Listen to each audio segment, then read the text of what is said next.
सबको बहुत बहुत नमस्कार। आज हम कोऑर्डिनेशन कंपाउंड जो हैं यानी उप सहसंयोजक यौगिक हैं उसके अंदर हम आज मल्टीपल चॉइस वाले क्वेश्चन करेंगे।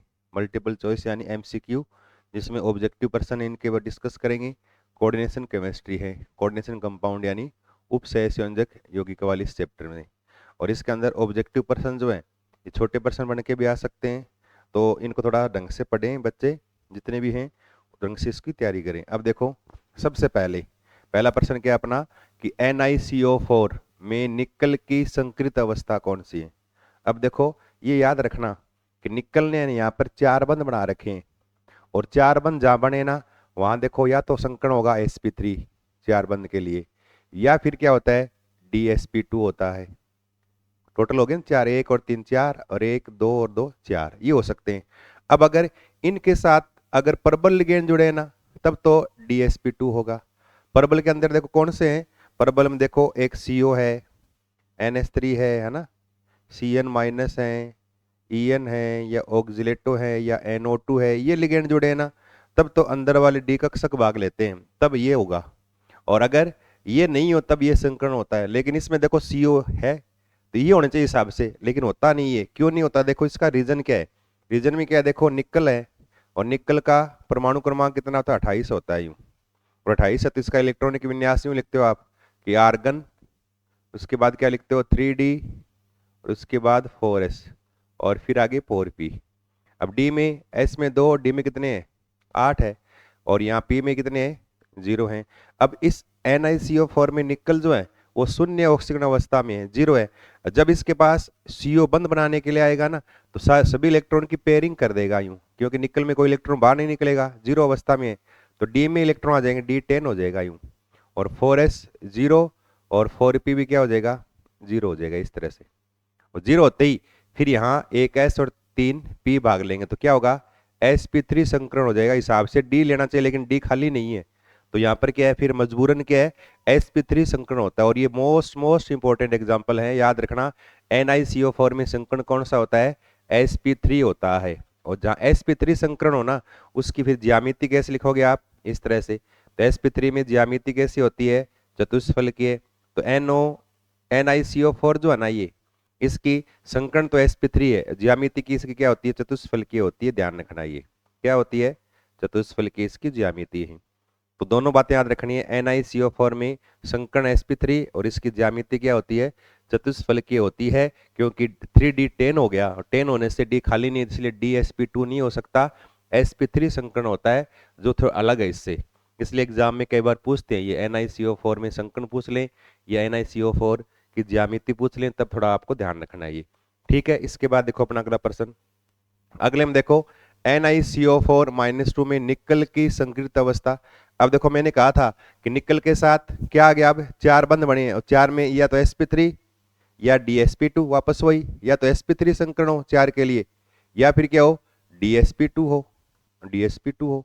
अब मैंने कहा था कि लिगेंड है उनके अंदर क्या है, ये इसकी प्रबलता का क्रम याद रखना आपको इस तरह से, है ना। En NH3, ये प्रबलता का क्रम याद रखना, ये प्रबल लिगेंड है, याद रखो आप। और अगर ये लगे रहे तो अंदर वाले डी भाग लें, DsP2 होना चाहिए।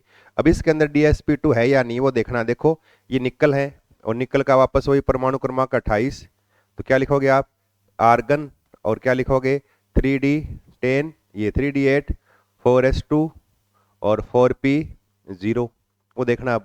अब निकल यहाँ पर क्या है, ऑक्सीडेशन स्टेट निकालो, निकल की क्या आएगी यहाँ +2 आएगी, और +2 आती क्योंकि निकालोगे ना, निकल एक को x मान लो, x मान लिया, और Cn पे चार्ज -1 तो -4 बराबर, आगे चार्ज -2 आगे बराबर आ जाएगा, तो -4 हो जाएंगे +4, -2 कट गए +2, यानी निकल यहाँ पर क्या है +2 अवस्था में है। और +2 होते ही यहाँ से 2 इलेक्ट्रॉन निकल जाएंगे।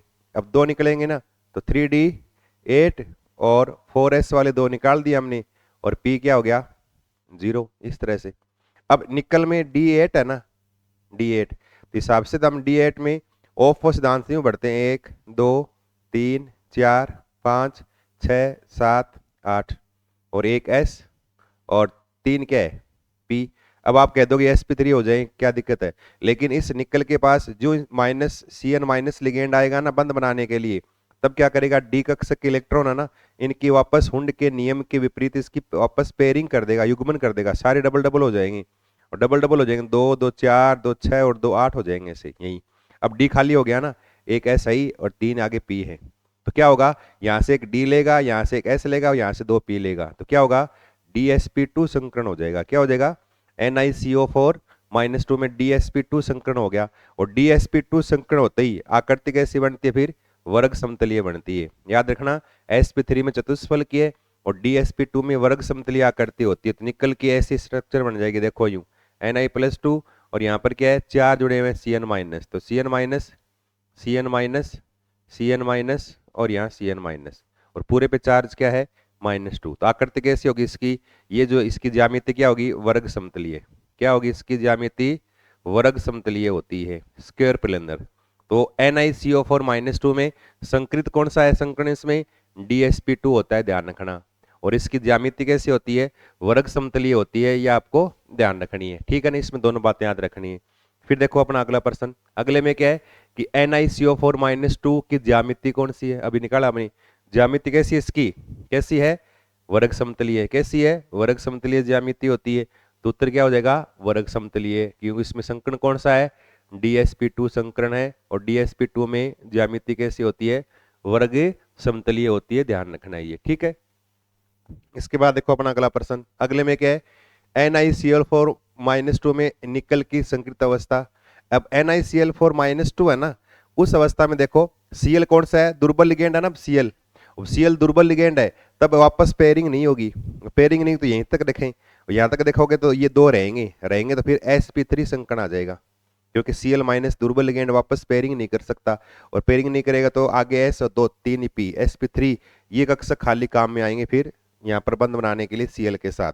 इसलिए इसमें संकरण कौन सा होगा, sp3, कौन सा होगा, sp3 संकरण होता है, और sp3 होते ही आकृति कैसे हो जाएगी, वही चतुष्फलकीय। क्या हो जाएगी, चतुष्फलकीय। तो याद रखो, आप ये 4 याद कर लो, एक तो NiCO4 है ना, एक याद कर लो आप NiCN4 -2, और एक याद कर लो ये NiCl4 -2। इनमें निकल पर ऑक्सीकरण अवस्था निकालें, ऑक्सीडेशन स्टेट निकल की, वो देखनी है, और फिर इस पर संकरण कौन सा इनमें, वो संकरण आपको याद रखना है, इसका हाइब्रिडाइजेशन संकरण कौन सा है वो, और इसकी फिर ज्यामिति कैसे बनेगी, यानी इसकी ज्योमेट्री कैसी होगी, वो याद करनी है, 3 बातें याद करनी है। तो NiCO4 में ऑक्सीडेशन स्टेट क्या होगी, निकल की 0 होती है, और 0 होगी तो संकरण इसमें क्या होगा, sp3, और आकृति या ज्यामिति कैसी हो इसकी, चतुष्फलकीय होती है। कैसी होती है, चतुष्फलकीय, चतुष्फलकीय। फिर NiCO4 में इस पर चार्ज क्या आएगा, निकल पर +2 आएगा, और +2 आते ही यहाँ पर संकरण कौन सा है, DsP2 है, प्रबल लिगेंड है, और DsP2 आती है आकृति कैसे हो जाएगी, वर्ग समतलीय। कैसी होती है, वर्ग समतलीय इसकी आकृति हो जाएगी।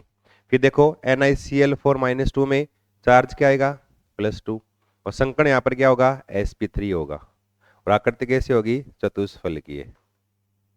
तो 2 में तो क्या है sp3 और एक में DsP2, तो ये याद रखो, इसमें sp3, इसमें भी sp3, और Cn वाले में क्या है, DsP2 है, और sp3 होती है चतुष्फलकीय है, DsP2 होती है क्या है, वर्ग समतलीय आकृति होती है, ये आपको ध्यान रखनी, तीनों याद रखनी है आपको ये। तो यहाँ पर क्या हो जाएगा, sp3 इसकी संकरण हो जाएगा, आकृति इसकी चतुष्फलकीय।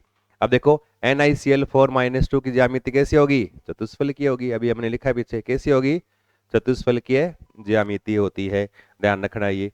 इसके बाद देखो अपना अगला प्रश्न, अगले में क्या है कि CONH3 में CO की संकृत अवस्था। अब याद रखो, धातु के साथ क्या है, 6 जुड़े हैं लिगेंड, कितने जुड़े हैं, 6 लिगेंड जुड़े हुए हैं, और जहां 6 जुड़ेंगे ना, वहां देखो ऐसे होगा यूं, 1s 3p, कितने हो गए, 4 और 2d 6, एक तो ये हो सकता है, या फिर d अंदर कर दें तो DsP3 हो सकता है। अब दोनों की ज्यामिति सेम ही होती है, दोनों की ज्यामिति सेम होती है, लेकिन संकरण अलग है। अब देखो याद रखना, अगर इनमें से लिगेंड लगा हुआ आ जाए, अभी लिखा ना मैंने CO इस तरह से, Cn- En, फिर यहाँ NH3, ये प्रबल लिगेंड में क्रम है ये प्रबलता का, अगर ये कहीं लगे हुआ आ जाए ना, तो आपको D अंदर वाले करने हैं, और अगर इनके अलावा कोई लगा हुआ आ जाए तो डी आपको बार वाले करने हैं। तो NiCO NH3 NH3 है, NH3 है तो संकरण कौन सा होगा इसमें, DsP2 हो जाएगा। अंदर वाले संकरण कक्षक भाग लेंगे तो D2sp3 इसमें संकरण हो जाएगा, D2sp3। तो इसका क्या होगा, D2sp3 इसमें क्या होगा, संकरण होगा। और इन दोनों में चाहे ये हो चाहे ये संकरण हो, दोनों के हमेशा आकृति कैसी बनती है, अष्टफलकीय। कैसी बनती है इनकी आकृति, अष्टफलकीय बनती है ऐसे, इस तरह से। धातु के साथ 6 जुड़ेंगे लिगेंड ऐसे, इस तरह से 6 लिगेंड। तो एन अगर यहाँ CO है तो मेटल की जगह CO आ जाएगा, यहाँ 6 क्या आ जाएंगे, NH3 आ जाएंगे, इस तरह से। इसकी अष्टफल क्या आकृति होगी, ध्यान रखना ये, ठीक है।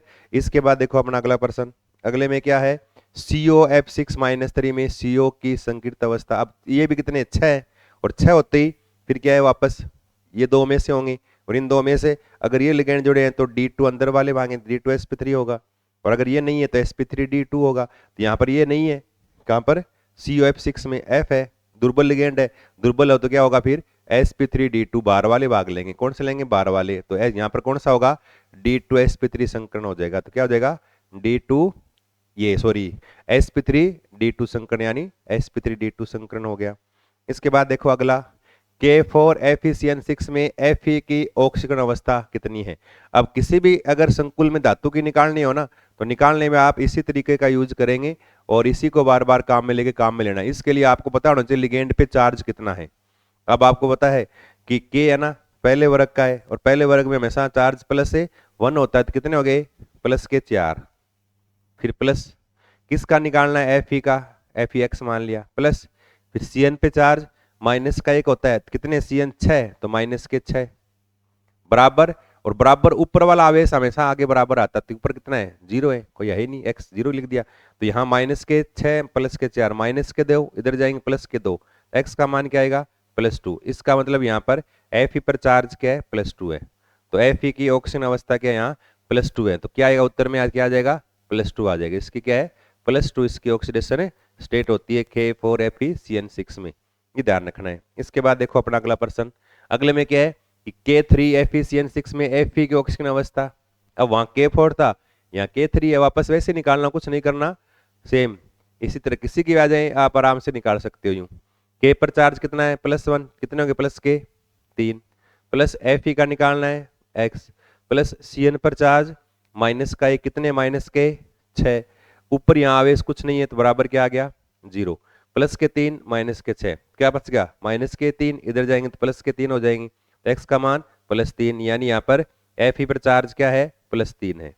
तो यहाँ आपको +3 निकालना, तो Fe पर चार्ज क्या है, यहाँ +3 है। तो इसकी ऑक्सीडेशन स्टेट कौन सी है, +3 होती है, ऑक्सीजन अवस्था +3 है K3FeCN6 में Fe की। इसके बाद देखो अगला प्रश्न, अगले में क्या लिखा है कि K3FeC2O43 की समन्वय संख्या कितनी होगी। मतलब इसका अर्थ क्या है, इसका अर्थ क्या है, समन्वय संख्या। तो याद रखो ये, इसमें एक ही बात याद रखो आप कि किसी संकुल में धातु के साथ बनने वाले उप सहसंयोजक बंधों की संख्या, धातु के साथ कितने बंध बन रहे हैं उन संख्या को बोलते हैं, उस धातु की समन्वय संख्या बोल दें, या पेपर में लिखा हुआ आ जाए उप सहसंयोजक संख्या, एक ही बात है। धातु की उप सहसंयोजक संख्या या धातु की समन्वय संख्या, यानी कोऑर्डिनेशन नंबर Cn बोलते हैं। अब ये कितनी होती है, धातु पर जुड़ने वाले बंधों की संख्या काउंट करनी है आपको, इसके लिए आपको लिगेंड पता होने चाहिए। अब देखो यहाँ पर क्या लिखा है, ये लिखा है कि K3, क्या लिखा है, K3, फिर यहाँ Fe और यहाँ C2O4 के कितने हैं, 3। अब आप काउंट कर लो, ये काउंट करने हमें, तो धातु कितने बंध बनाएंगे, बंध बनाएगा हमेशा लिगेंड, ये बनाएगा बंध। अब C2O4 है ना, C2O4 इसमें -2 लिखते हैं, ऑक्जिलेटो है ये, और ऑक्जिलेटो हमेशा ऐसे बनाता है, देखो यूं इस तरह से, ये ऑक्जिलेटो है। तो ये ऑक्जिलेटो का एक अणु है, और ये धातु के साथ अकेला क्या करेगा, 2 बंध बनाएगा, इस धातु के साथ अकेला 2 बंध बनाएगा यूं। तो ये द्विदंतुक लिगेंड है, क्या है ये, द्विदंतुक लिगेंड, यानी वे लिगेंड जो अकेले धातु के साथ 2 बंध बनाते हैं उनको बोलते हैं द्विदंतुक, और जो धातु के साथ 1 बंध बनाए उसको बोलते हैं एक दंतुक। तो ये द्विदंतुक लिगेंड है, मतलब अकेला लिगेंड 2 बंध बनाएगा। कितने लिगेंड जुड़े हैं, 3 है, तो 3 कितने बनाएंगे, 3 दूनी 6, तो यहाँ 6 बंध बनेंगे इस Fe के साथ, इस ऑक्जिलेटो के, और 6 बनेंगे तो इसकी कोऑर्डिनेशन नंबर कितनी होगी, 6 होगी। तो इसकी उप सहसंयोजक संख्या या समन्वय संख्या का मान कितना आ गया, 6 आ जाएगा। कितना आ जाएगा, 6। तो उत्तर क्या हो जाएगा हमारा, 6 हो जाएगा। इस तरह से आपको निकालना आना चाहिए। फिर देखो अपना अगला प्रश्न, अगले में क्या है कि निम्न में से हेट्रोलेप्टिक संकुल कौन सा है। हेट्रोलेप्टिक का मतलब क्या होता है, अब देखो संकुल जो है ना दो प्रकार के हैं, याद रखो। संकुल में दो प्रकार लिखेंगे हम, एक लिखेंगे होमोलेप्टिक, एक का नाम क्या लिखेंगे होमोलेप्टिक, इस तरह से, और एक हम क्या लिखेंगे हिट्रोलेप्टिक, हिट्रोलेप्टिक। और होमो मीन्स क्या होता है सेम यानी सम, समान। होमो मीन्स क्या है सम यानी समान। और हिट्रो मीन्स क्या होता है असमान यानी विषम, असमान। इसी से आप याद कर लो। होमो मीन्स समान। अब समान क्या है कि अगर किसी संकुल में जुड़ने वाले सभी लिगेंड एक जैसे हो, धातु के साथ जुड़े हुए लिगेंड सारे क्या हो एक जैसे हो, उस संकुल को बोलते हैं होमोलेप्टिक संकुल। यानी वे संकुल जिनमें धातु के साथ जुड़े हुए लिगेंड सभी एक ही प्रकार के हो उनको बोलते हैं होमोलेप्टिक संकुल। और वे संकुल जिनमें धातु के साथ जुड़े हुए सभी लिगेंड एक समान नहीं हो, अलग अलग लिगेंड जुड़े, अलग अलग प्रकार के लिगेंड जुड़े, उनको बोलते हैं हिट्रोलेप्टिक यानी असमान लिगेंड। अब क्या पूछा है हिट्रोलेप्टिक कौन सा है। अब देखो इसमें NiCO4 के साथ सारे CO एक जैसे हैं, तो जुड़ने वाले सारे लिगेंड समान है, तो कौन सा है ये होमोलेप्टिक है। ये क्या है ये होमोलेप्टिक संकुल है। ये देखो यहाँ 2 NH3 और 2 Cl, तो जुड़ने वाले सारे एक जैसे नहीं है, दो प्रकार हो गए, एक NH3 वाला और एक Cl वाला, तो ये दो प्रकार है एक समान नहीं है, तो इसको क्या बोलते हैं हिट्रोलेप्टिक। तो ये हिट्रोलेप्टिक है, हिट्रोलेप्टिक। यहाँ देखो जुड़ने वाले सारे NH3 6 है, तो जुड़ने वाले सारे समान है, तो इसको क्या बोलेंगे होमोलेप्टिक, ये होमोलेप्टिक है। और यहाँ देखो जुड़ने वाले सारे एक जैसे हैं, तो ये भी क्या है होमोलेप्टिक है, ये सारे होमोलेप्टिक है। हमें क्या पूछा है हिट्रोलेप्टिक संकुल कौन सा है, और हिट्रोलेप्टिक मतलब जुड़ने वाले सारे समान नहीं हो। समान किस में नहीं है सेकंड वाले ऑप्शन में समान नहीं, दो प्रकार के हैं। ये क्या हो गया हिट्रोलेप्टिक संकुल या हिट्रोलेप्टिक कॉम्प्लेक्स का क्या हो गया एग्जाम्पल हो गया ये। इसी प्रकार से देखो अपना अगला प्रश्न, अगले में क्या है संकुल यौगिकों में रंग की उत्पत्ति को समझाया जाता है। तो ध्यान रखना ये, अब यहाँ एक प्रश्न याद रख लो आप कि अगर यह आ जाए ना डी ब्लॉक तत्वों में आयनों के रंग को समझाने के लिए किसकी सहायता ली जाती है, किसकी सहायता से आयनों के रंग को समझाया जाता है। और यहाँ पर संकुलों का रंग समझाना हो, संकुल सारे यानी कलर्ड यानी रंगीन होते हैं, तो रंगीन क्यों होते हैं इनके रंग को समझाने के लिए फिर हमें से पीछे आपने पढ़ा होगा कि डी कक्षक है कि CFT क्रिस्टल फील्ड थ्योरी में है ना, डी कक्षक टूटकर दो भागों में बंट जाते हैं। अगर अष्टफल के संकुल हो ना जहाँ 6 बंद बने तो वहां तो ऐसे होगा 3 और 2 के 2 जोड़े बन जाएंगे ऐसे। और आपने कहा था T2G और इसको क्या कहा था EG कहा था। और अगर चतुष्फल के संकुल होंगे ना जहां 4 बंद बनेंगे चतुष्फल के, वहां उल्टा हो जाएगा, ये नीचे वाले ऊपर चले जाएंगे, ऊपर वाले क्या आ जाएंगे नीचे आ जाएंगे, 2 नीचे 3 ऊपर आ जाएंगे। और ये अष्टफल के संकुल के लिए। और जब फिर देख यहाँ इलेक्ट्रॉन भरा हुआ है और आपने कहा था कि इनके बीच ऊर्जा का अंतर है, ये ऊर्जा का गैप है, ये ऊर्जा का अंतर। अब अगर इस पर प्रकाश गिरेगा और प्रकाश गिरेगा तो इलेक्ट्रॉन क्या करेगा इस प्रकाश को लेकर निम्न ऊर्जा से उच्च वाले में आ जाएगा, यूं यहाँ इलेक्ट्रॉन यहाँ आ जाएगा ये।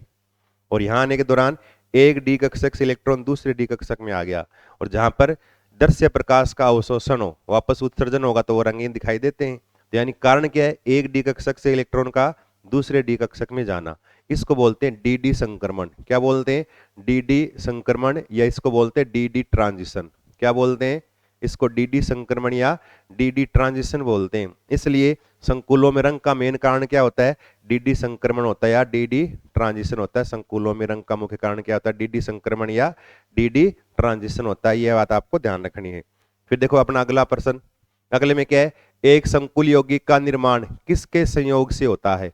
अब कॉम्प्लेक्स बनता है ना, पीछे आपने लिखे हैं देखो ऐसे संकुल यौगिक, जैसे मैंने लिख दिया K4Fe और CN6। ये बाहर तो क्या है काउंटर आयन लगे हुए हैं, इनका मतलब नहीं है, संकुल ये है। और संकुल में क्या है ये तो क्या है धातु मेटल है, और ये क्या है लिगेंड है। तो धातु के साथ लिगेंड जुड़कर क्या बनाते हैं संकुल का निर्माण करते हैं। इसलिए संकुल निर्माण में धातु भाग लेता है और लिगेंड भाग लेते हैं। क्या बोलते हैं धातु और लिगेंड दोनों भाग लेंगे, तो क्या है धातु और लिगेंड ये भाग लेके क्या बनाएंगे संकुल का निर्माण करते हैं। किसमें इस संकुल यौगिक के निर्माण में, ठीक है। इस फिर अगर देखो अगले वाला प्रश्न, अगले में क्या लिखा है एक संकुल यौगिक जो नाइट्रेट व क्लोराइड लिगेंड से बना है सिल्वर नाइट्रेट के साथ 2 मोल AgCl अवक्षेप देता है, तो इसका सूत्र क्या होगा? अब देखो क्या क्या है कि संकुल यौगिक जो बना है ना वो क्या है, नाइट्रेट NO3 माइनस, ये नाइट्रेट, और एक क्लोराइड यानी Cl माइनस, इनके जुड़ने से कोबाल्ट के साथ, CO लिख रखा है, कोबाल्ट के साथ ये जुड़ेंगे और एक संकुल बनाएंगे। अब संकुल कैसा बनाएं? तो संकुल है ना वो क्या कर रहा है, सिल्वर नाइट्रेट के साथ क्रिया करके 2 मोल AgCl देता है। और याद रखो पीछे हमने कहा था ऐसे बड़े वाला ब्रैकेट संकुल में, जिसको गुरु कोष्ठक यानी यानी बड़ा ब्रैकेट बोलते हैं, और इस बड़े ब्रैकेट के अंदर क्या है, धातु आती है, साथ में क्या आते हैं, लिगेंड आते हैं। यहाँ लिगेंड आते हैं, ऐसे लिगेंड जोड़ते हो, जैसे CONH3 लिख दे तो लिगेंड, और इसके बाहर आपने लगे थे यहाँ जैसे Cl या जो भी लगा दो आप, बाहर लगे। तो इसका मतलब ये कॉम्प्लेक्स बड़े वाला है ना, ये कभी टूटता नहीं है। तो अगर सिल्वर नाइट्रेट के साथ क्रिया करवाओगे ना, सिल्वर नाइट्रेट AgNO3 क्रिया करके क्या बना रहा है, AgCl बना रहा है। इसका मतलब टूटा तो इसने क्या लिया, Cl लिया, और ये Cl कहां से लिया, इस कॉम्प्लेक्स से, और इस कॉम्प्लेक्स में अंदर से ले नहीं सकता, तो Cl कहां से लेगा, बाहर Cl लगा है, यहां से लेगा बाहर वाला। और बाहर वाले क्या लिखा है, कुछ 2 AgCl बन रहे हैं, 2 मतलब बन रहे, इसका मतलब बाहर कितने Cl है, बाहर 2 Cl है। इसका मतलब जो कॉम्प्लेक्स बनेगा ना उस कॉम्प्लेक्स में इस ब्रैकेट के बाहर 2 Cl लगे रहेंगे। और देख लो ऑप्शन में जहां 2 Cl लगे हैं ना वही हमारा सही उत्तर हो जाएगा। तो देखो 2 Cl किस में लगे, देखो यहाँ इस तरह से CONH3 NO3 Cl2, CONH3 Cl, यहाँ N, यहाँ पर NO3 Cl2, और यहाँ CONH3 Cl, और यहाँ NO2। अब देखो यहाँ ना इसने Cl एक्स्ट्रा लगा दी है, ठीक है ना, NO3 इस तरह से आई। अब यहाँ पर Cl कितने बार हैं, 2 बार किसमें, इस वाले में। तो यहाँ पर ये 2 Cl बाहर निकाल देगा, और 2 Cl बाहर निकालेगा तो 2 AgCl बनेंगे। तो हमारा दिया गया कॉम्प्लेक्स क्या है, ये हमारे पास सही उत्तर आ जाएगा। इसका उत्तर क्या सही, ये वाला हो जाएगा इस तरह से, ठीक है ना। इसके बाद देखो अपना अगला प्रश्न, अगले में क्या है, लिगेंड की प्रबलता का सही क्रम, मोस्ट इंपॉर्टेंट है। लिगेंडों में 4 लिख देंगे आपको, इन 4, ये 4 कह देंगे प्रबलता क्रम। अभी मैंने बताया था सबसे प्रबल कौन होता है, CO, उससे कम Cn माइनस, उससे कम En, उससे कम NH3, ये क्रम याद रखना है। अब देखो इसमें क्या है, घटता हुआ क्रम है, तो सबसे कमजोर कौन सा, NH3, उससे मजबूत En, उससे मजबूत Cn, उससे मजबूत CO, कौन सा ऑप्शन हो गया, सेकंड। दूसरा क्या है, ये लिगेंड में प्रबलता का क्रम है, याद रखना है, पेपर में पूछते हैं ये लिगेंडों में प्रबलता का, 4 लिख देंगे, और इन 4 लिगेंड में प्रबलता का क्रम बताओ। तब इसके लिए आपको ये स्पेक्ट्रो सीरीज आपको याद रखनी है, ठीक है। इसके बाद देखो अगला, अगले में क्या है, निम्न में से द्विदंतुक लिगेंड कौन सा है, द्विदंतुक। अब देखो द्विदंतुक लिगेंड में है ना, आप ये 2-3 लिगेंड याद रखो, एक तो ये C2O4-2 ऑक्जिलेटो, ये द्विदंतुक है। एक एथिलीन डाइएमीन, इस तरह से 2 तो याद कर लो आप, 2 याद कर लोगे तब भी आपका काम चल जाएगा। ये एथिलीन डाइएमीन अकेला 2 बंद बनाएगा, एक ये नाइट्रोजन और एक ये वाला नाइट्रोजन, 2 बंद बनाएंगे, तो ये इसको लिखते हैं EN ऐसे शॉर्ट में। तो एथिलीन डाइएमीन ये भी द्विदंतुक है, ऑक्जिलेटो भी द्विदंतुक है, 2 याद कर लो, इससे आपका काम निकल जाएगा। तो यहाँ पर द्विदंतुक कौन सा है, देखो कौन सा है, ये भी Cn माइनस एक दंतुक, OH माइनस एक दंतुक, H2O भी एक दंतुक, एक बंद बनाते हैं सारे, 2 कौन बनाएगा, C2O4-2, ये क्या है, 2 बंद बनाएगा, ये क्या है, द्विदंतुक लिगेंड का क्या है, उदाहरण यानी एग्जाम्पल है ये, ठीक है। इसके बाद देखो अपना अगला प्रश्न, अगले में क्या है कि निम्न में से उभयदंतुक लिगेंड कौन सा है। अब देखो कौन से होते हैं, अब याद रखना है, उभयदंतुक लिगेंड कौन से होते हैं, वे लिगेंड जिनमें एक से अधिक परमाणु बंध बनाने के लिए उपस्थित है, लेकिन एक ही टाइम में एक ही परमाणु बंध बनाता है। इसका मतलब उस लिगेंड में परमाणु जो है ना वो 2 या 2 से अधिक परमाणु बंध बनाने के लिए उपलब्ध है। अब कौन से, अब देखो एग्जाम्पल याद कर लो आप, ये एक तो Cn माइनस, ये बना सकता है बंद, और इसको उल्टा कर दें NC माइनस, ये बंद बना सकता है। अगर ये बंद बनाएगा साइनो बोलेंगे, ये बनाएंगे तो आइसोसाइनो बोलेंगे। एक SCN माइनस, इसको बोलते हैं थायोसाइनेटो, क्या बोलते हैं, थायोसाइनेटो। और ये बंद बना सकता है NCS, इसको बोलते हैं आइसोथायोसाइनेटो। यहाँ सल्फर बंद बनाए, इधर क्या है, नाइट्रोजन बनाए, तो थायोसाइनेटो आइसोथायोसाइनेटो ऐसे हो सकता है। इसी प्रकार से अगर N बंद बनाए NO2 माइनस नाइट्रो, और हो सकता है O बंद बनाए तो ONO माइनस, इसको नाइट्राइटो बोलते हैं, नाइट्रो और नाइट्राइटो। ये सारे क्या है, एक प्रकार तो ये, दूसरा ये 3, ये 3 याद कर लो, तीनों क्या है, ये उभयदंतुक लिगेंड के उदाहरण हैं। तो ये लिखा हुआ है, इसको इस तरह ऐसे लिख दे, ऐसे बंध बना सकता है, ये ऐसे बना सकता है, ऐसे बना सकता है, ऐसे बना सकता है। तीनों ही क्या है, उभयदंतुक लिगेंड के उदाहरण है। तो अगर आ जाए ना उभयदंतुक लिगेंड कौन से हैं, तो इनमें से ये 3 एग्जांपल याद रखो, आप तुरंत सेलेक्ट कर लोगे। ये क्या है, उभयदंतुक है। ये नहीं है, H2O भी नहीं है, Cl माइनस भी नहीं है। कौन सा है, Cn माइनस क्या होता है, उभय दंतुक लिगेंड है, यानी एम्फीडेंटेड लिगेंड है, ये ध्यान रखना है। फिर देखो अपना अगला प्रश्न, अगले में क्या है, निम्न में से किलेट लिगेंड कौन सा है, किलेट लिगेंड। अब किलेट लिगेंड का मतलब वे लिगेंड जो धातु के साथ है ना बंध बनाकर एक बंध वलय बना लेते हैं, यानी एक रिंग बना लेते हैं, वैसे लिगेंड कहलाएंगे किलेट लिगेंड। जैसे एक तो याद रखना एथिलीन डाइएमीन है ना, एथिलीन डाइएमीन है ना, इस तरह से इसको बोलते हैं एथिलीन डाइएमीन, या एथेन 1,2 डाइएमीन, एथिलीन डाइएमीन। क्या करेगा, ये धातु है ना, उस धातु के साथ अकेला 2 बंध बना लेता है, ऐसे एक एक ये, और बंध बनने से देखो ये क्या बन गई, एक पंचकोणीय आकृति बन गई, ऐसे वलय बन गई। तो ऐसे एथिलीन डाइएमीन के ऐसे संकुल बना के बंध वलय बना लेंगे, ऐसे चारों तरफ रिंग बना देंगे, और रिंग बनाने वाले लिगेंड कहलाते हैं कौन से, किलेट लिगेंड। और ये रिंग कहलाती है किलेट रिंग, क्या कहलाती है, इसको किलेट रिंग बोलते हैं।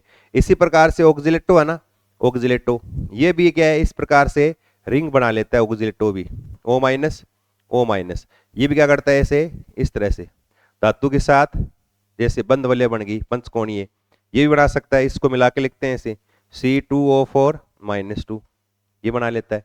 इसी प्रकार से EDTA, तो 3 याद कर लो, ये EDTA ये अकेला क्या करेगा, 6 बंध बनाएगा अकेला, और 6 बंध बनाने के बाद धातु के ऊपर के एक जाल सा बना देगा रिंग का, उसको बोलते हैं किलेट वलय, किलेट रिंग बोलते हैं।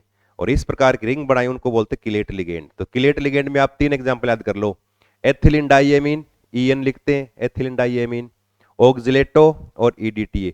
ये क्या है, ये 2 तो द्विदंतुक लिगेंड है, और ये क्या है, षटदंतुक लिगेंड, 6 बंध बना रहा है, तो इसको हेक्साडेंटेड लिगेंड या षटदंतुक लिगेंड बोलते हैं, या इसका एक नाम और इसको बोलते हैं बहुदंतुक लिगेंड, यानी पॉलीडेंटेड लिगेंड बोलते हैं। बहुदंतुक में भी आपको यही करना है EDTA। अब देखो यहाँ किलेट लिगेंड कौन सा है, इन तीनों में से कोई एग्जांपल आ जाए तो कौन सा है, ऑक्जिलेटो। ये क्या है, किलेट वलय बनाता है, तो ये क्या है, किलेट लिगेंड का क्या है, एग्जांपल है।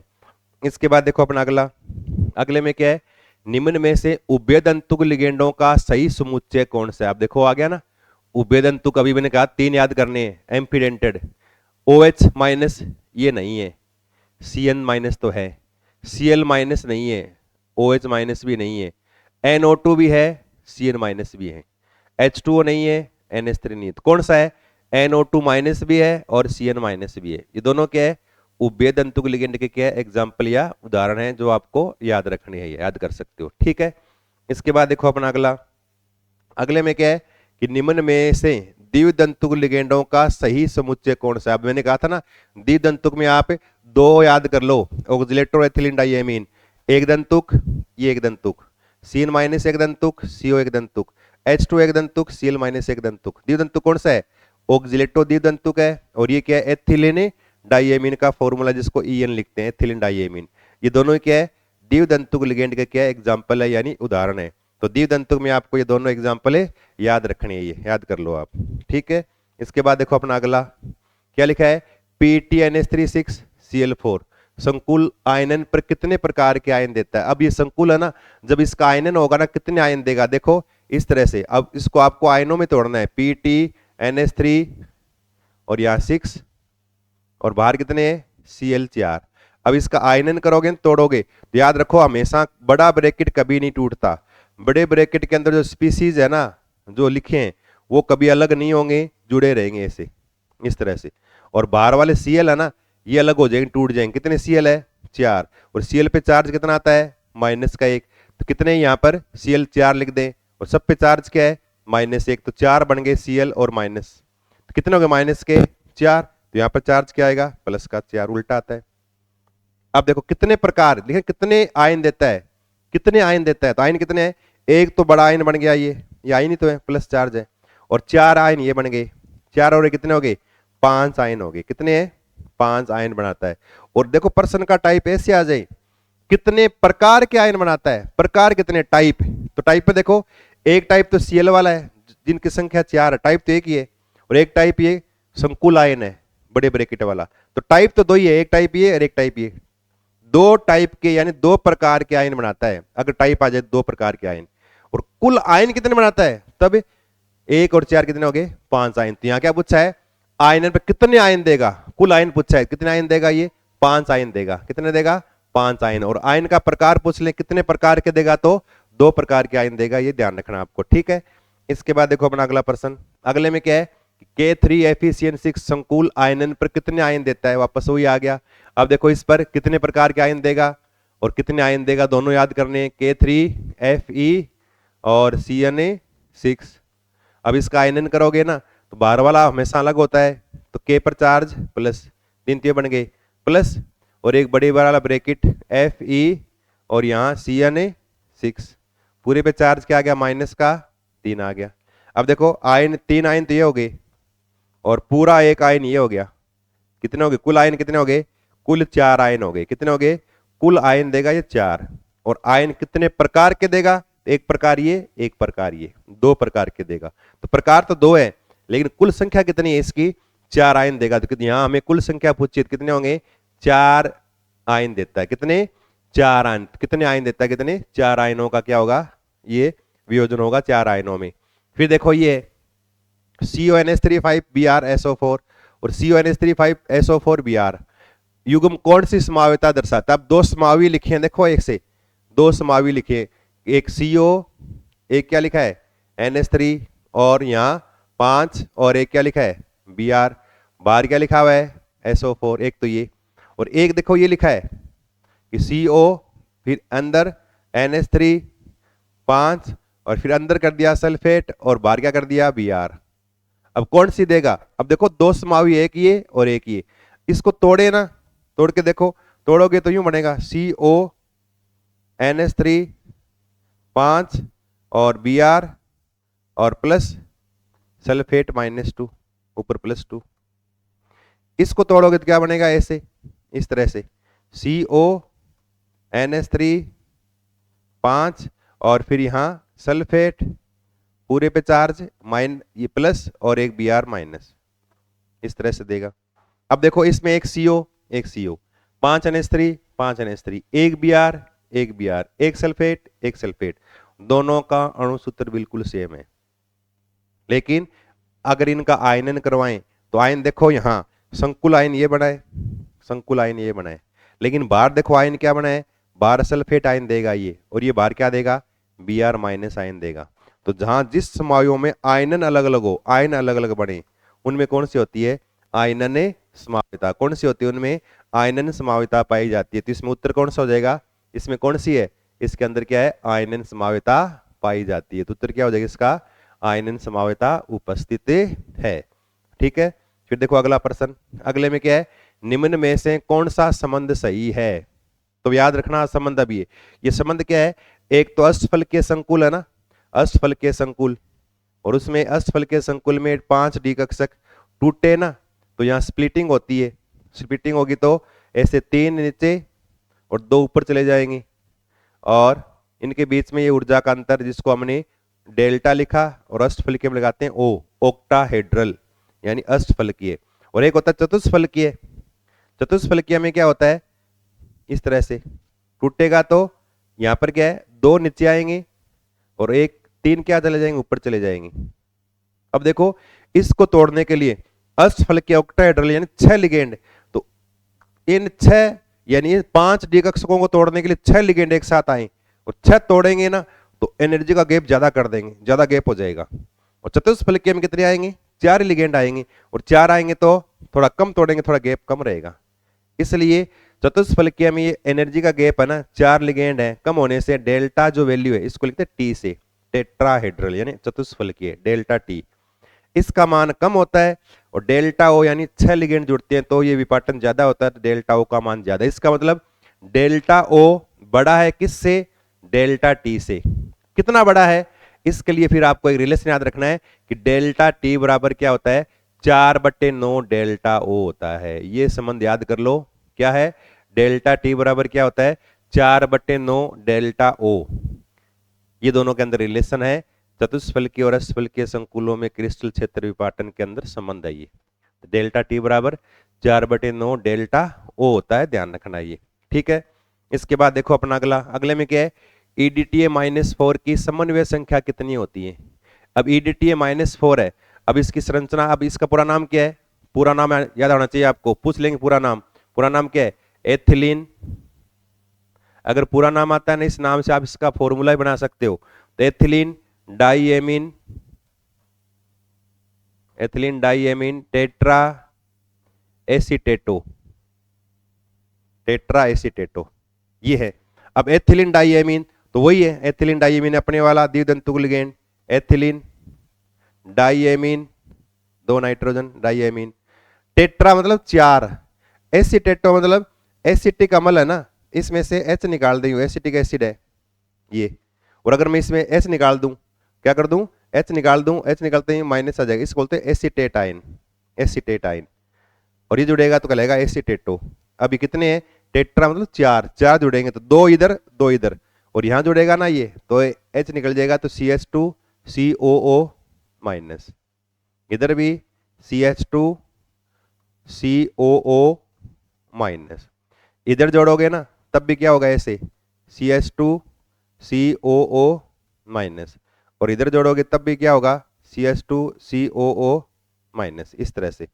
अब ये EDTA -4 मतलब देखो 1 माइनस का 2 माइनस का 3 और माइनस का 4, तो EDTA -4।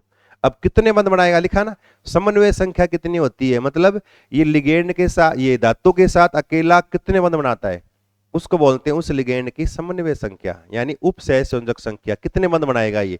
अब कितने बनाएगा देखो, इसको आप देख सकते हो कितने बंध बनाएगा। अब देखो एक तो ये नाइट्रोजन बनाएगा, एक ये नाइट्रोजन बनाएगा, एक ये O बनाएगा माइनस वाला, एक ये O बनाएगा, एक इधर ये O बनाएगा, और एक ये O बनाएगा। कितने हो गए, 1 2 3 4 5 6, कितने बनाएगा, ये 6 बंध बनाएगा। कितने बनाएगा, धातु के साथ अकेला 6 बंध बनाता है, इसलिए इसको बोलते हैं षटदंतुक लिगेंड। क्या बोलते हैं इसको बोलते हैं षटदंतुक लिगेंड, हेक्साडेंटेड लिगेंड, या इसको बोलते हैं बहुदंतुक लिगेंड। बहुदंतुक लिगेंड का उदाहरण बताओ, पॉलीडेंटेड का, तब भी क्या आएगा, EDTA -4 आएगा। तो यहाँ पर हमारे इसकी संख्या कितनी आएगी, 6 बनाएगा तो कितनी आएगी, इसकी होती है 6 यानी 6, तो इसकी उपसहसंयोजक संख्या का मान कितना आता है EDTA के लिए, 6 आता है, यानी 6 बंध का निर्माण करता है। ठीक है ना, तो EDTA का पूरा नाम आना चाहिए, EDTA की संरचना आनी चाहिए। EDTA कितना है, 6 बंध बनाता है, हेक्साडेंटेड लिगेंड या षटदंतुक लिगेंड बोलते हैं। बहुदंतुक लिगेंड का भी एग्जांपल है। और EDTA में 6 बंध कौन कौन बनाएगा, 2 बनाएंगे नाइट्रोजन और 4 बनाएंगे ऑक्सीजन, कुल 6 बंध बनेंगे, ध्यान रखना ये। फिर देखो अगला प्रश्न, अगले में क्या है, निम्न में से क्या लिखा है कि निम्न में से कौन सा यौगिक प्रकाशिक समावयता दर्शाता है। अब याद रखो, ज्यामितीय समावयता और प्रकाशिक समावयता वे यौगिक नहीं दर्शाएंगे। क्या, ज्यामितीय समावयता और प्रकाशिक समावयता वे यौगिक नहीं दर्शाएंगे जिनमें धातु के साथ जुड़े हुए लिगेंड सारे एक जैसे हो। क्या हो, धातु के साथ जुड़े हुए सारे लिगेंड एक समान आएंगे ना, उनके अंदर फिर प्रकाशिक और ज्यामितीय समावयता नहीं होगी। तो एक समान लिगेंड नहीं होना चाहिए, एक समान। अब एक समान का मतलब देखो, COCN6 एक समान आ गए तो इसके अंदर प्रकाशिक समावयता नहीं है। Cl देखो 4 एक समान आ गए, प्रकाशिक समावयता नहीं है। यहाँ Cl एक समान आ गए, प्रकाशिक समावयता, यानी इसका कोई दूसरा रूप नहीं बन सकता। ये आयन है, इस आयन के 2 रूप बनते हैं, सिस और ट्रांस, समपक्ष और विपक्ष। इसके समपक्ष रूप में क्या होती है, प्रकाशिक समावयता। क्या होती है इसके समपक्ष रूप में, क्या प्रकाशिक समावयता पाई जाती है, विपक्ष रूप में प्रकाशिक समावयता नहीं पाई जाती। देखो ऐसे यू है ना, CO U+3 और इसके ऊपर 6 बंध बनेंगे, बनेंगे नहीं बनेंगे, देखो 2 तो Cl है, 2 तो ये बनाएंगे, और 2 En है, अकेला En 2 बंध बनाता है। कितनी En है, 2 2 नहीं 4 बंध En के, 2 Cl के, कुल कितने होंगे, 6 बंध बनेंगे। और 6 बनेंगे ना, अब देखो ऐसे लगा दूं मैं, अकेला En 2 बंध बनाएगा, 2 तो ये बना लिया, अकेला En 2 बंध बनाएगा, 2 ये बना दिए, और एक Cl माइनस एक Cl माइनस, इस तरह से पूरे +1 चार्ज। अब ये कौन सा है, विपक्ष रूप या ट्रांस है, और विपक्ष है ना, इसमें प्रकाशिक समावयता नहीं होती। इसका यहाँ दर्पण लगा के इसका अंदर प्रतिबिंब बनाओ, प्रतिबिंब बनाओगे तो ऐसे बनेगा सेम, क्योंकि हमेशा समान वाले समूह को एक तरफ रखते हैं। बनाओगे ना तो देखो, इस समान वाले को यहाँ रखेंगे En, सामने वाला सामने बनेगा यहाँ En, फिर ये Cl। अब देखो दोनों में कोई अंतर है क्या? दोनों सेम ही तो है। अंतर नहीं है तो इनमें प्रकाशिक समावता नहीं पाई जाती, ट्रांस रूप में प्रकाशिक समावता नहीं है। और इसका आप समपक्ष बना सकते हो। समपक्ष कैसे बनाओगे? देखो वो तो विपक्ष है, समपक्ष बनाऊंगा ना ऐसे, इस तरह से, यूं समपक्ष में। अब En एक लिख दिया, दूसरा En, समान समूह पास पास में, ये समपक्ष है। पास पास पास पास, ये समपक्ष है। अब इसका बनाओगे ना आप, दर्पण रूप बनाओ, है ना, दर्पण, यह लगा के, दर्पण लगा के इसका प्रतिबिंब रूप बनाए, तो ऐसे बनाओगे आप, और ऐसे बनाओगे तो CO, इस तरह से। अब पास वाले को पास, पास वाले को पास, दूर वाले को दूर, फिर ये इसके पास, इस तरह से। अब ये रूप तो एक दूसरे पे अध्यारोपित नहीं होती, अध्यारोपित नहीं होगी तो इसके अंदर क्या प्रकाशिक समावता पाई जाएगी। तो इसका ये समपक्ष रूप है। कौन सा है? समपक्ष। तो इस आयन के समपक्ष रूप में प्रकाशिक समावता पाई जाती है, विपक्ष में प्रकाशिक समावता नहीं पाई जाती, इसलिए लिखा है समपक्ष यानी सिस CON2Cl2+। इसके अंदर क्या है? सिस वाले रूप में प्रकाशिक समावता पाई जाती है, आपको ध्यान रखना है ये। फिर देखो अगला, अगला प्रश्न, अगले में क्या है? प्रबल क्षेत्र लिगेंड हेतु निम्न में से कौन सा सत्य है? अब प्रबल क्षेत्र लिगेंड जो होते हैं ना, अब देखो ध्यान रखना, प्रबल क्षेत्र लिगेंड किसको बोलते हैं? वे लिगेंड जिनको इन डी कक्षकों के पास लाए। तो एक तो क्या करें, डी कक्षक दो भागों में टूट जाए, है ना, और दो भागों में टूट जाए ऐसे, 3 और 2, और इनके बीच का एनर्जी का अंतर आ गया, डेल्टा O लिख दिया मैंने। एक तो ये, और एक देखो वापस वही 5 डी कक्षक, इसके पास लिगेंड लाए और लाते ही इसको दो भागों में तोड़ दिया, 3 और 2, इस तरह से इनके बीच एनर्जी का गैप आया, डेल्टा O। अब आपको कह दें डेल्टा O एक तो ये है और एक ये, किसका मान ज्यादा है? कह देंगे, आप कह दो ये बड़ा है, गैप ज्यादा है, और ये गैप क्या है? कम है। क्यों? अगर प्रबल लिगेंड आएंगे तो गैप ज्यादा होगा। तो प्रबल लिगेंड क्रिस्टल क्षेत्र विपाटन अधिक करते हैं। तो प्रबल लिगेंड की डेफिनेशन, परिभाषा यही है, वे लिगेंड जो CFT में क्या करते हैं?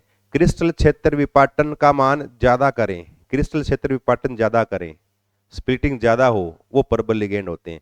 और जिनमें क्रिस्टल क्षेत्र विपाटन कम करने की क्षमता हो, ज्यादा नहीं कम हो, उनको बोलते हैं दुर्बल लिगेंड। तो ये दुर्बल लिगेंड के लिए, किसके लिए? ये दुर्बल लिगेंड किसके लिए? ये दुर्बल लिगेंड है, दुर्बल लिगेंड।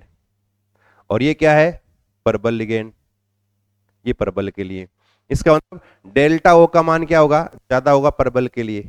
अब एक होती है पाई, पाई बोलते हैं इसको, तो युग्मन ऊर्जा, पाई या P लिखा हुआ है कहीं पर भी, इसको बोलते हैं पेयरिंग एनर्जी।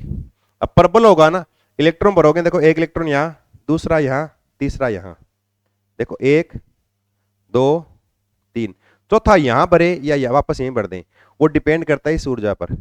इसका मान ज्यादा हो ना तो चौथा यहीं आ जाएगा, फिर यहाँ पांचवा, यहाँ छठा, यहाँ फिर सातवां यहाँ आएगा, ऐसे चौथा पांचवा छठा सातवां यहाँ आएगा। लेकिन दुर्बल जो आ जाए ना, दुर्बल में देखो 1 2 3, चौथा ऊपर आ जाएगा, क्योंकि इस ऊर्जा का मान कम, इलेक्ट्रॉन इसको पार कर जाते हैं। तो यहां पर इलेक्ट्रॉन को युग्मित होने के लिए पाई ऊर्जा का मान कम है और डेल्टा का मान क्या है? ज्यादा है, इसलिए इलेक्ट्रॉन क्या है? नीचे बढ़ जाते हैं। और इसमें क्या देखो, डेल्टा O का मान कम है और युग्मन ऊर्जा का मान क्या है? ज्यादा है, इस इलेक्ट्रॉन को युग्मित होने के लिए आवश्यक ऊर्जा नहीं मिल पाती, ऊपर चले जाते हैं वो। तो इसको बोलते हैं निम्न चक्रण संकुल, इसको बोलते हैं उच्च चक्रण संकुल। तो याद रखना, प्रबल लिगेंड के लिए डेल्टा O का मान ज्यादा और पाई या P का मान क्या होता है? कम होता है। तो क्या लिखोगे? प्रबल क्षेत्र लिगेंड के लिए कौन सा है? डेल्टा O का मान ज्यादा, डेल्टा O का मान ज्यादा, दोनों है। लेकिन यहां देखो निम्न चक्रण संकुल, नीचे बढ़ जाएंगे ना, वो होता है निम्न चक्रण संकुल। ऊपर चले जाएं उच्च को बोलते हैं उच्च चक्रण संकुल। तो डेल्टा O का मान कम है तो उच्च बनेगा, डेल्टा O का मान ज्यादा है तो निम्न बनेगा। प्रबल में क्या होता है? निम्न बनता है, तो इसको बोलते हैं डेल्टा O का मान ज्यादा और क्या बनेगा? निम्न चक्रण संकुल का निर्माण भी होगा। तो सेकंड ऑप्शन क्या हो जाएगा? Delta O greater than pi, और इसको क्या बनेगा? निम्न चक्रण संकुल का निर्माण होगा। ये आपको याद रखना है 27 में। उसके बाद देखो अपना अगला प्रश्न, अगला में क्या है? निम्न में से उदासीन लिगेंड कौन सा है जिसपे कोई चार्ज नहीं हो? देखो एसीटेटो, एसीटेटो तो ये, इस पे चार्ज -1 है। हाइड्रोक्सो OH माइनस लिखते हैं, इस पे चार्ज -1 है। क्लोरिडो या क्लोरो बोल दें, क्लोरिडो, इस पे चार्ज क्या है? -1 है, सब पे -1। एमीन NH3, इस पे कोई चार्ज नहीं है, ये उदासीन है। तो उदासीन पूछा है, उदासीन लिगेंड कौन सा है, NH3 यानी एमीन क्या है, उदासीन लिगेंड का क्या है, उदाहरण है, आपको याद रखना है ये, ठीक है। फिर देखो अगला प्रश्न, अगले में क्या है, K2ZnOH4 का IUPAC नाम बताइए। अब IUPAC नाम लिखना है इसका, और IUPAC नाम लिखने का मैंने आपको पीछे तरीका भी बताया है ढंग से, और पेपर में याद रखना, पेपर में 100% 2 नंबर का प्रश्न पक्का आएगा, ये IUPAC नाम लिखना, इसका लिखना है। और आप याद ये रखो, IUPAC नाम लिखोगे ना, तब आपको नाम क्रम से लिखना है, शुरू से लेकर लास्ट तक लिखते जाओ। अब देखो ब्रैकेट के जो बाहर जुड़ा हो ना, उसकी संख्या कभी नहीं लिखते हम, संख्या नहीं दर्शाएंगे। तो के का नाम क्या है, पोटेशियम, यहां डाई नहीं लगाना है, 2 है, तो आयनों की संख्या नहीं दर्शाते, ध्यान रखना, बाहर जो लगे हैं वो पोटेशियम। उसके बाद इस ब्रैकेट वाले का नाम, ब्रैकेट वाले में देखो पहले किसका आता है, लिगेंड का नाम, OH का नाम क्या है, OH माइनस का भी लिखा हमने, हाइड्रोक्सो, कितने हैं, 4, क्या आएगा 4 के लिए, tetra hydroxo, tetra hydroxo, tetra hydroxo.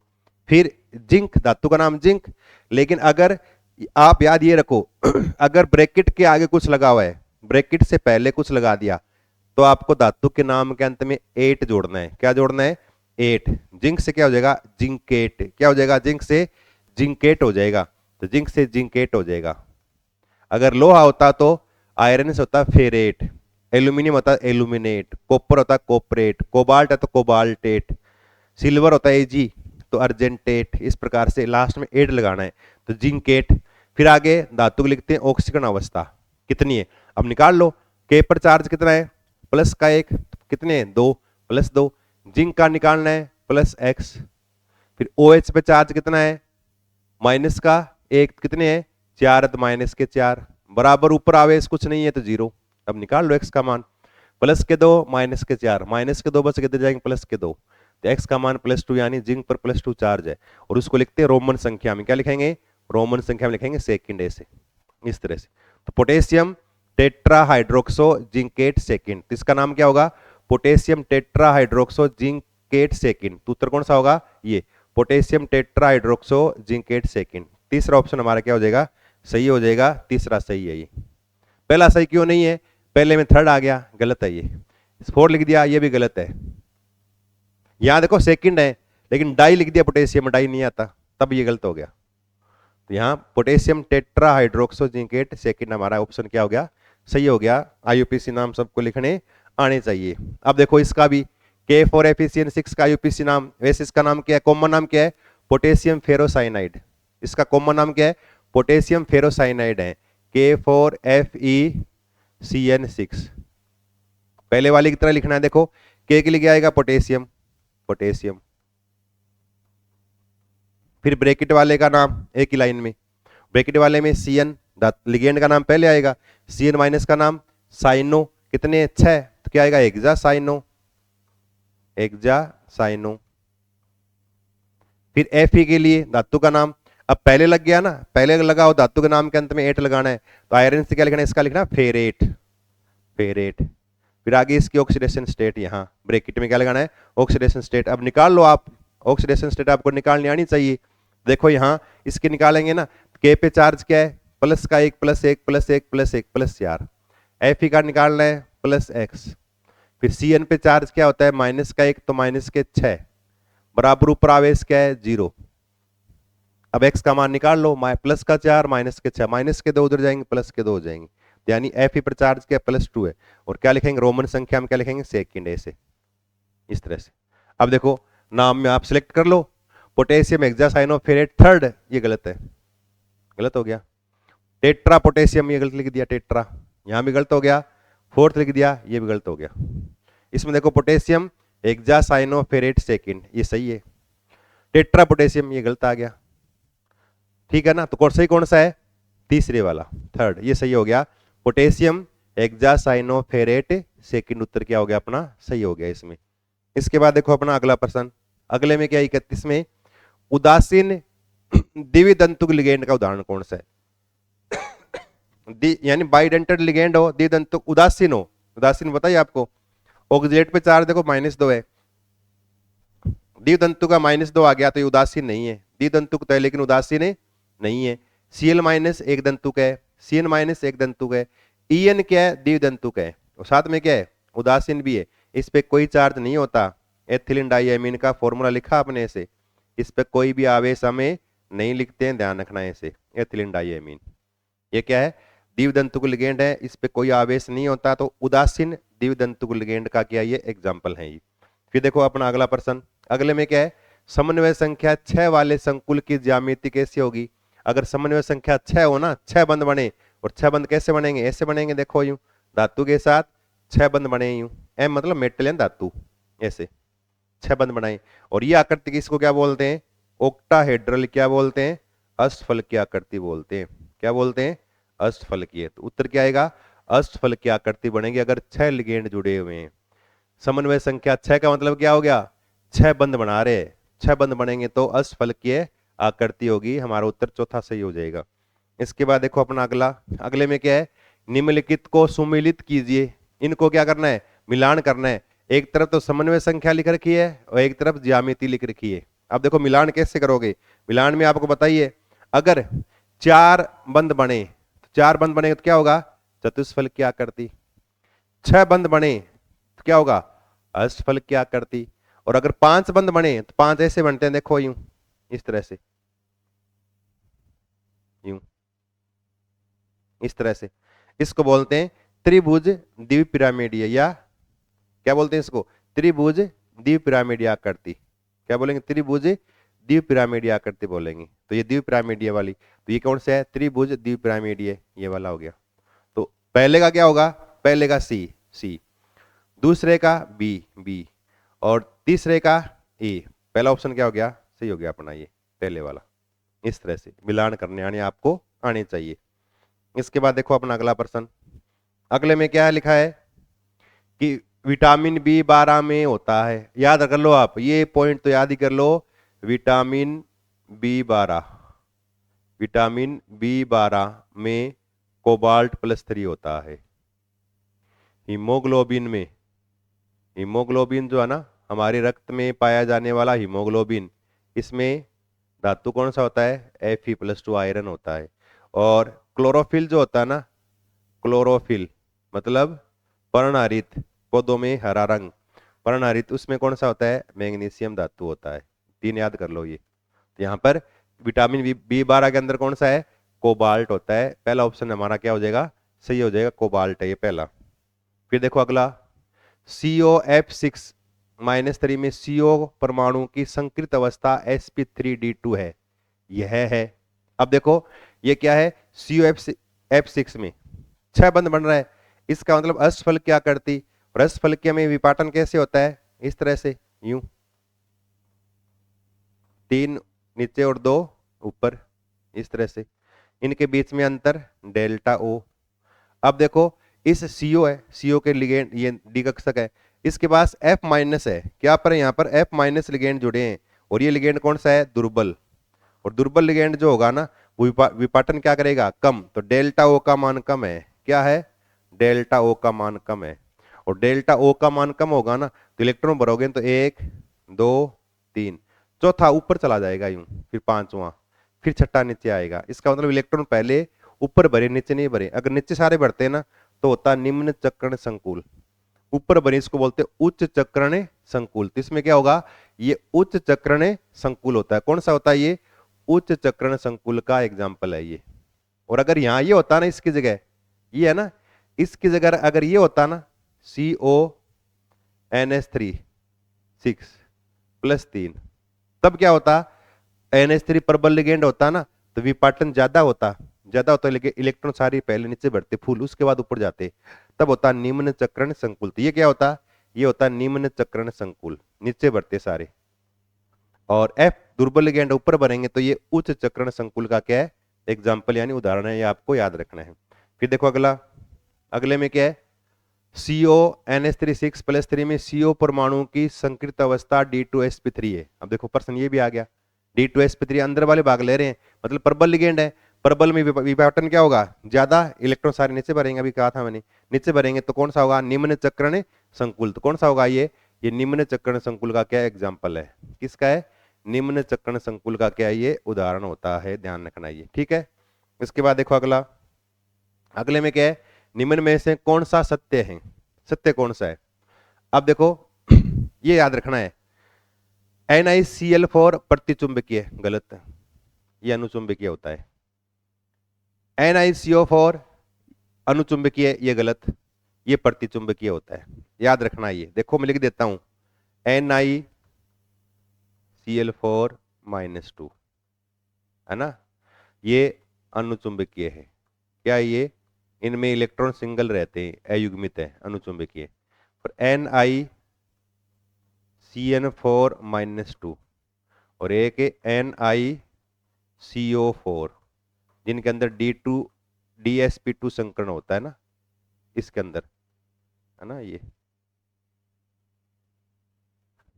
इसमें DsP2 और इसमें sp3, ये दो है ना, इनमें इलेक्ट्रॉन सिंगल नहीं होता, ये प्रतिचुंबकीय होते हैं। क्या होती है ये दोनों, क्या है, प्रतिचुंबकीय।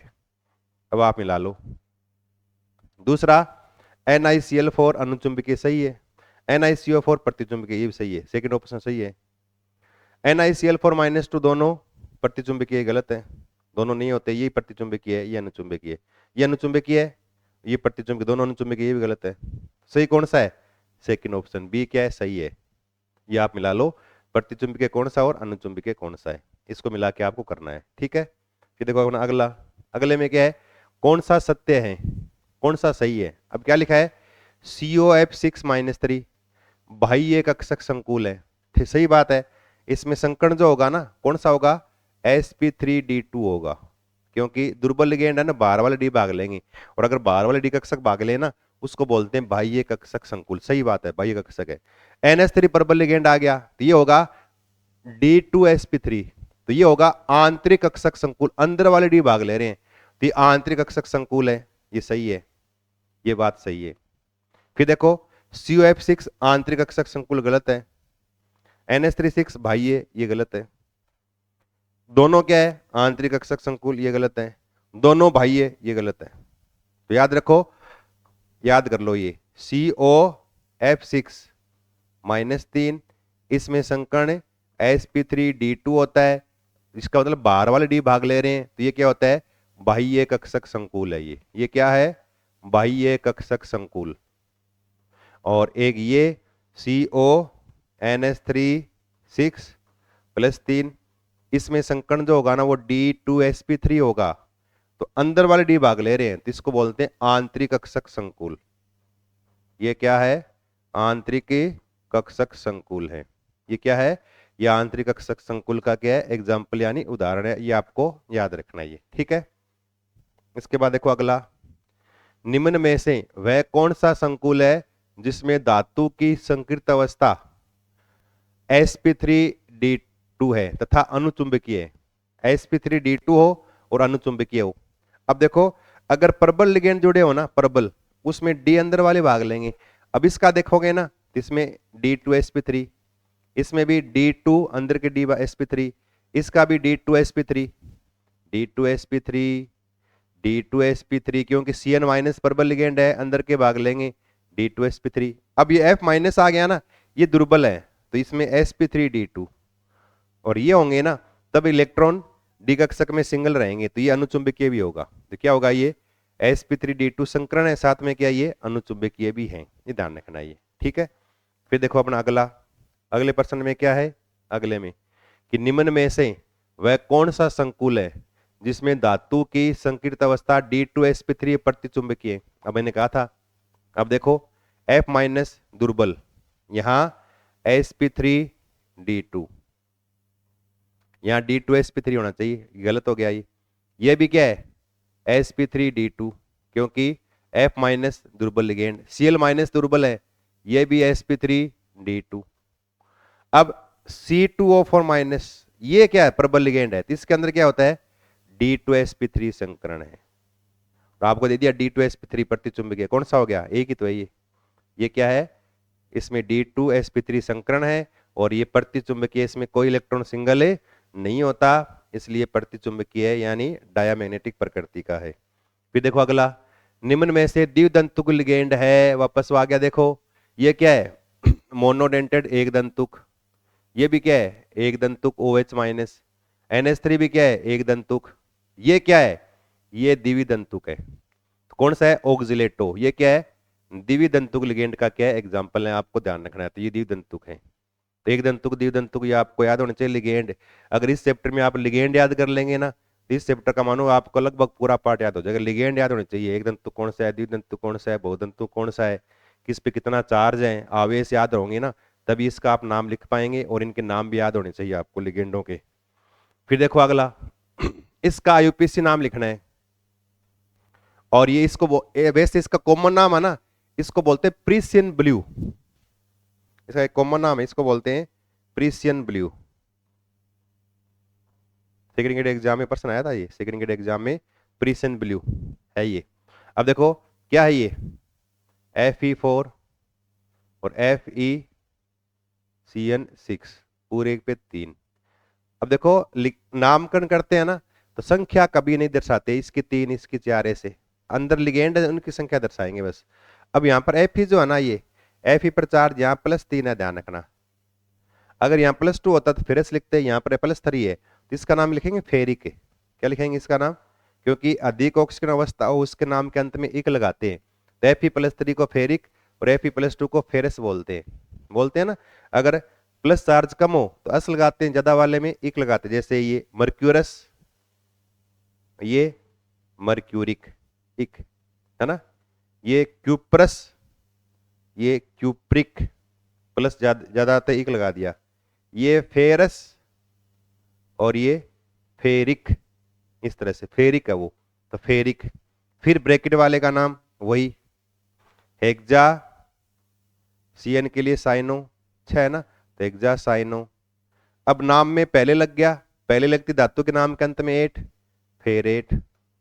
और इसकी ऑक्सीडेशन स्टेट क्या आएगी, सेकंड आएगी, निकाल के देख लेना। इसका आईयूपीएसी नाम फेरिक हेक्सासाइनोफेरेट सेकंड। तो क्या आएगा, ferric hexacyanoferrate second, ferric hexacyanoferrate second. Second वाला ऑप्शन क्या हो गया, ये सही हो गया। ठीक है, इस तरह से। यहाँ फेरस लगा दिया, गलत हो गया। आयरन लगा दिया, गलत हो गया। ये फेरिक सही है, लेकिन यहाँ थर्ड लगा दिया, ये गलत हो गया। सही कौन सा हो गया, सेकंड वाला ऑप्शन क्या है, सही है।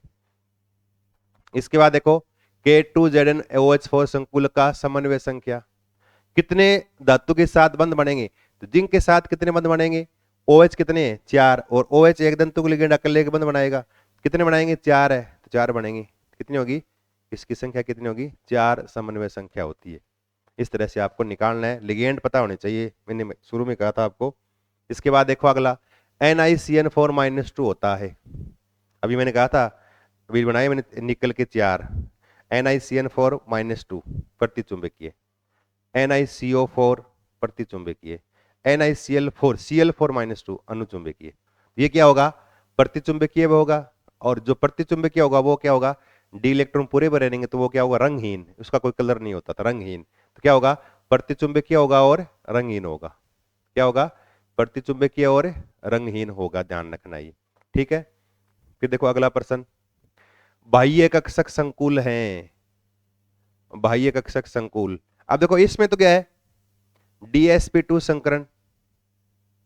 तो 4 वाले में बाह्य आंतरिक नहीं करना आपको, इसमें sp3 है, D भाग नहीं ले रहा। इसमें देखो प्रबल लिगेंड है तो D2sp3, 6 जुड़े हैं ना, 6 जुड़े हैं तो D2sp3, प्रबल लिगेंड में D अंदर आ गए। इसमें 6 लगे हैं लेकिन दुर्बल है तो D बाहर आ जाएंगे, sp3D2।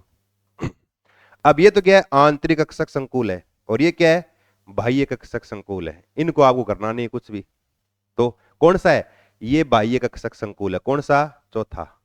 ये बाह्य कक्षक संकुल, बाहर वाले D भाग ले रहे हैं। और ये क्या है, थर्ड कौन सा है, इसमें अंदर वाले D भाग ले रहे हैं, ये आंतरिक कक्षक के संकुल है, तीसरे वाला। तो बाह्य पूछा है तो बाह्य का उत्तर कौन सा हो गया, चौथे वाला हो गया ये। इसके बाद देखो अपना अगला प्रश्न, किलेट लिगेंड कौन सा है, मैंने कहा था अभी, जो किलेट वाले बनाए, और कौन बनाएगा, द्विदंतुक और बहुदंतुक। देख लो, एक दंतुक ये नहीं है, CN- एक दंतुक नहीं है, Cl- एक दंतुक नहीं है, En ये क्या है, द्विदंतुक। और ये अकेला 2 बंध बना के एक किलेट वलय यानी रिंग बनाएगा धातु के साथ। ये किलेट लिगेंड का उदाहरण है, और द्विदंतुक लिगेंड का एक उदाहरण भी है। क्या है, द्विदंतुक लिगेंड है, उस पर कोई चार्ज नहीं होता, ये क्या होता है, उदासीन होता है, एथिलीन डाइएमीन, En का पूरा नाम। फिर देखो अगला, ये लिखा है कि ज्यामितीय समावयों की संख्या बताइए, कितने ज्यामितीय समावय बनेंगे इसके, वो देखने। देखो प्लेटिनम के साथ क्या जुड़ा है, NH3H2OClBr। अब इसकी स्ट्रक्चर बनाओगे ऐसे बना दे, देखो यूं, इस तरह से, यूं 4। अब आपकी मर्जी कहीं लगा दो, आपकी मर्जी है, जैसे में लगा दिया NH3, है ना, फिर H2O, फिर लगा दिया Cl-, फिर लगा दिया Br-। अब इसके ज्यामितीय समावय बनाए, कैसे बनाओगे, देखो बनाने का तरीका। एक कोई भी एक ग्रुप, चाहे इसको ले लो, चाहे इसको, इसको किसी को ले लो, एक ग्रुप को स्थिर कर दो, बाकी को आप घुमाओ, घुमाओगे ना। अब देखो ऐसे घुमाओगे तो PT +2 लगाना चाहे लगा सकते हो, +2 आएगा यहाँ, +2। और देखो यहाँ अब हमने NH3 को तो स्थिर कर दिया, NH3 यही है, हिला नहीं रहे। अब H2 आगे कर दे, यहां आ गया, Cl आगे कर दिया, यहां आ गया, और Br को यहां लिया, Br-, एक तो ये बन गया। फिर और घुमाओ इसको, और घुमाओगे ना, PT +2। अब NH3 तो हमने स्थिर कर रखा है, यहां हिला ही नहीं रहे। अब वापस और घुमाओ आगे, तो H2O इस कोने पे आ गया, Cl कूद के वहां चला गया, और Br यहां नीचे आ गया, इस तरह से। फिर और घुमाओगे तो फिर क्या होगा, H2O यहां आ जाएगा तो वापस वही, Cl यहां आ जाएगा तो Cl ये, Br यहां आ जाएगा तो Br वापस ये आ गया। कितने बन गए, 1 2 और 3। कितने बन गए इसके, इसके 3 समावय बन गए। कितने बन गए, 3 समावय। पेपर में पूछ लेना इसके समावय बनाइए, तो बनाने आने चाहिए, ऐसे बनाने का तरीका भी आना चाहिए। तो 3 समावय बनते, कितने बनते हैं, इसके 3 आइसोमर या 3 समावय बनते हैं, आपको ध्यान रखना है ये, ठीक है। इसके बाद देखो अगला, अगले में क्या है, ज्यामितीय समावयता पाई जाती है। ध्यान रखना, ज्यामितीय समावयता किसमें होगी, अभी मैंने कहा था अगर जुड़े हुए सारे लिगेंड एक जैसे हो ना, उसमें ज्यामितीय समावयता नहीं होती। तो जुड़े हुए सारे लिगेंड एक समान नहीं हो, अलग अलग होनी चाहिए। और अलग अलग होते हैं ना लिगेंड जुड़े, उनको बोलते हैं हिट्रोलेप्टिक संकुल। एक समान उसको बोलते हैं होमोलेप्टिक संकुल। किसमें होगी, हिट्रोलेप्टिक संकुल में। किसमें होगी, होमोलेप्टिक में नहीं होगी, सारे जो लिगेंड एक समान है उसमें ज्यामितीय समावयता नहीं होती, हिट्रोलेप्टिक में होगी। दोनों में नहीं, नहीं, किसमें होगी, होमोलेप्टिक संकुल में क्या है ये, हिट्रोलेप्टिक संकुल में क्या है, ज्यामितीय समावयता पाई जाती है। जुड़े हुए लिगेंड सारे एक समान नहीं होने चाहिए, और एक समान नहीं होते किसमें, हिट्रोलेप्टिक में, और एक समान है किसमें, होमोलेप्टिक में। एक समान है तो इनमें ज्यामितीय समावयता नहीं होगी, ध्यान रखना ये। इसके बाद देखो अगला 49, ज्यामितीय समावयता प्रदर्शित नहीं करते हैं। अब देखो ज्यामितीय समावयता कौन प्रदर्शित नहीं करेगा, ज्यामितीय समावयता केवल उप सहसंयोजक संख्या 4 और 6 वाले में होती है, जहां 4 बंद बने और 6 बने। और 4 बनेंगे ना, 4 के बनने की 2 संभावनाएं, या तो वर्ग बने 4 में, 4 बंद बनेंगे तो या तो वर्ग बने ऐसे, इस तरह से 4 बंद बने, या चतुष्फल की आकृति बने। और याद रखो चतुष्फल की आकृति में कभी ज्यामितीय समावयता नहीं होती, केवल वर्गीय में होती है, और एक अष्टफल की आकृति में होती है। अष्टफल की ऐसे 6 बंद बनाए इसके अंदर, तो वर्ग समतुल्य में होगी, अष्टफलकीय में होगी, तो वर्ग समतुल्य में होगी, अष्टफलकीय में होगी। किस में नहीं होगी, चतुष्फलकीय ज्यामिति में, यहां पर ज्यामितीय समावयता नहीं होती, चतुष्फलकीय में नहीं होती। किस में नहीं होगी, चतुष्फलकीय संकुल में ज्यामितीय समावयता नहीं पाई जाती। हमारा उत्तर क्या हो जाएगा, पहला उत्तर सही हो गया। इसके बाद देखो अपना धातु कार्बोनिल के संबंध में सही कथन है। अब देखो यहां पर क्या लिखा है कि धातु और लिगेंड के बीच जब बंध बनेगा ना, बंध बने कैसे बनेगा, देखो ऐसे, ये धातु है और इसके पास जैसे कक्षक होते हैं यूं भरे हुए और खाली कक्षक, इस तरह से यूं बनाते हो, ये धातु है। और इसके पास लिगेंड आता बंध बनाने के लिए, लिगेंड के पास ऐसे, ऐसे लिगेंड के पास है इसी तरह से यूं। अब देखो धातु के पास ये कक्षक जो है ना, ये वाले, ये क्या है, इलेक्ट्रॉन से फुल भरे हुए हैं, ये भरे हुए कक्षक है, ये भरे हुए हैं। लिगेंड के पास ये भरे हुए हैं, जो मैंने डार्क कर दिए ना वो भरे हुए हैं, और जो खाली है ना वो रिक्त है। खाली है वो क्या है, वो रिक्त है, यानी खाली कक्षक है। तो ये तो क्या है, ये वाले, ये तो क्या है, ये रिक्त कक्षक है, क्या है, रिक्त है, खाली है। और ब्लैक ब्लैक वाले करिए क्या है, पूर्ण पूरित भरे हुए कक्षक है, भरे हुए। तो क्या करेगा लिगेंड, क्या करता है, आप पढ़ते हो सीएफटी में कि लिगेंड क्या करता है, अपने भरे हुए कक्षक से इलेक्ट्रॉन को धातु के खाली कक्षक में स्थानांतरित करेगा, ये देगा इसको इलेक्ट्रॉन खाली कक्षक में। यहाँ क्या बनेगा, सिग्मा बंध बनेगा ऐसे। और ऐसे तो आपको पता है धातु के साथ ऐसे 4 लिगेंड जुड़ते हैं, 5 भी जुड़ते हैं, 6 भी जुड़ते हैं। और अगर एक लिगेंड 2 इलेक्ट्रॉन दे रहा है तो 6 लिगेंड 12 इलेक्ट्रॉन दे देंगे, और 12 इलेक्ट्रॉन धातु पे आ जाएंगे। धातु पे चार्ज क्या आ जाएगा, माइनस, इलेक्ट्रॉन पे माइनस होता है, और धातु पर अगर माइनस चार्ज आ गया धातु क्या हो जाएगी, अस्थायी। तो धातु क्या करेगी, अपने ऊपर उपस्थित इस ऋणावेश यानी माइनस चार्ज को कम करेगी। और कम कैसे करेगी, फिर वो अपने भरे हुए कक्षक से इलेक्ट्रॉन को वापस लिगेंड के ऊपर क्या करेगी, स्थानांतरित करेगी, वापस भेजेगी। तो यहाँ ये क्या है, धातु के भरे हुए कक्षक से क्या करेगी, इलेक्ट्रॉन को लिगेंड के खाली कक्षक जो है इनमें क्या करेगी, स्थानांतरित करेगी ऐसे खाली के अंदर। और इस दौरान क्या बनेगा, पाई बंद बनेगा। क्या बनेगा, इस दौरान पाई बंद। और उल्टा बंद बन रहा है, सीधा बंद तो ये है ऐसे, ये उल्टा वापस बंद बना रही है, ये उल्टा। इसको बोलते हैं बैक बॉन्डिंग, पेपर में आया था आपके। इसको क्या बोलते हैं, बैक बॉन्डिंग, ये हिंदी में क्या बोलते हैं, पश्च आबंध, पीछे की तरफ बनने वाला बंध, ये पश्च आबंध बनता है। पेपर में आ जाए पश्च आबंध क्या है, ये डायग्राम बना दो बहुत है बस, पश्च आबंध बनाए ये। अब पश्च आबंध के दौरान क्या है, पाई बंध का निर्माण होता है, और आगे वाले बंध के दौरान क्या, सिग्मा बंध का निर्माण। अब देख लो इसमें मिला लो, धातु कार्बन आबंध में क्या लिखा है, धातु और कार्बन आबंध में सिग्मा व पाई दोनों गुण पाए जाते हैं। ठीक है, लिगेंड से धातु के साथ सिग्मा, ये सिग्मा है, सिग्मा बंध बनता है। तो लिगेंड से धातु के साथ सिग्मा बंध बन रहा है, सही बात है। धातु से लिगेंड के साथ पाई बंध बनता है, तो धातु से लिगेंड के साथ पाई बंध बनता है। और इस दोनों में क्या है, सिग्मा बंध भी बन रहा है और पाई बंध भी बन रहा है। तो धातु कार्बन बंध सिग्मा बनता है और पाई दोनों गुणे, पाई दोनों गुण बनते हैं। इसका मतलब सारे स्टेटमेंट क्या सही है, उपरोक्त सभी ये सारे क्या है, सही है। तो यानी सही कथन कौन सा है, ये सारे सही है, सारी बातें सही है।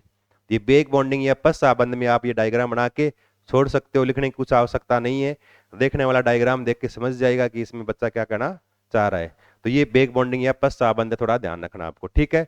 तो अपने आज इस क्लास में है ना ऑब्जेक्टिव पर्सन के 50 क्वेश्चन हो गए, और अपनी अगली क्लास जो होगी ना, उस अगली क्लास में हम 50 से क्वेश्चन और करेंगे।